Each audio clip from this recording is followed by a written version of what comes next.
Okay, I'm Rita, and the people that are running this project are myself and my Dr. Sarah Adams, who also has a research laboratory for cancer immunotherapy for ovarian cancer. Right now, our research is funded by the UNM Comprehensive Cancer Center and startup funding for myself.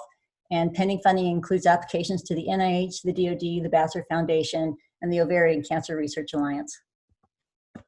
Okay, so what is our innovation? So basically, we have created a potent version of an autologous cancer vaccine. Through a novel cryo-silicification process, we can take cancer cells and functionalize them, basically putting microbial molecules on the surface, creating microbe mimics. Our process is biocompatible. They have an amorphous silica shell on the surface. It's biodegradable. It's a rapid process, low cost. And when we administer these silicified cancer cells, which contain dual toll-like receptor ligands on the surface, meaning microbial molecules, to mice that have metastatic ovarian cancer, we activate a cancer-specific immune response that in mice with established tumors has a 100% cure rate at our optimal dose.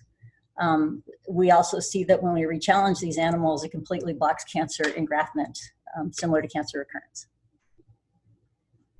So ovarian cancer is an aggressive malignancy that results in the death of 14,000 women in the US annually. Unfortunately, 44% of women that are diagnosed with stage 3 or 4 ovarian cancer die within the first year, with 26% of these dying within the first 90 days.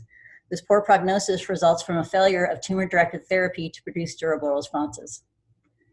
So in terms of the cancer vaccine market, the fastest growing segment of the market are dendritic cell vaccines, with more than 60 products in clinical trials.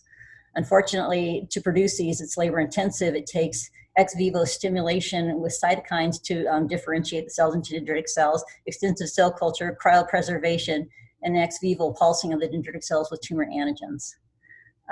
As cancer progresses, unfortunately, dendritic cells inside of people switch from an immunostimulatory phenotype to an immunosuppressive one, which limits the success of the dendritic cell-based vaccines.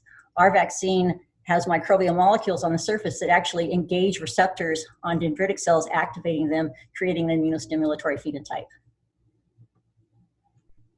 There is a lack of availability of targeted therapeutics for advanced stage cancer. Therefore, this creates an unmet medical need for metastatic cancer patients. In the United States, there's about 1.7 million new cancer cases each year. 1.3% of those are ovarian cancer, which amounts to about 22.5 thousand cases, making this market eligible for orphan drug status. It's still a $2.2 billion market. Okay, so a little bit of the data. So what we're looking at on the bottom right are actual photographs of mice. And when you see the color on top of them, that is, let's see, I don't know if you can see my highlighter. Nope.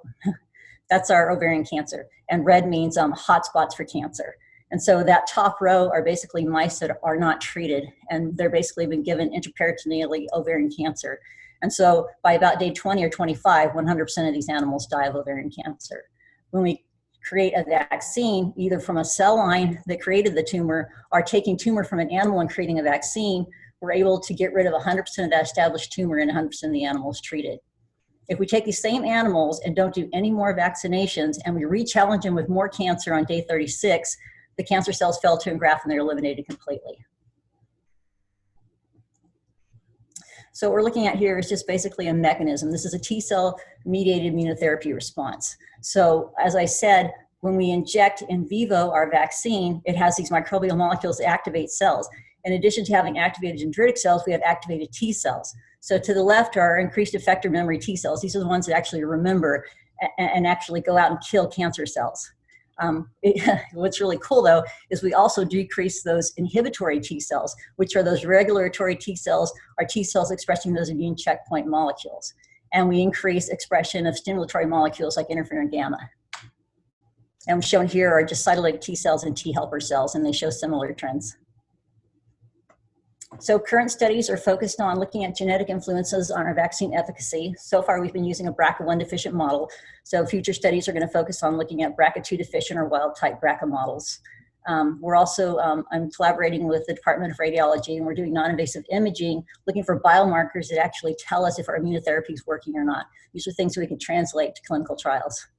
As I said, we are seeking funding from different institutions, and we have 2 manuscripts, one that's been submitted and is under revision, and the imaging one that's in preparation right now. Thank you.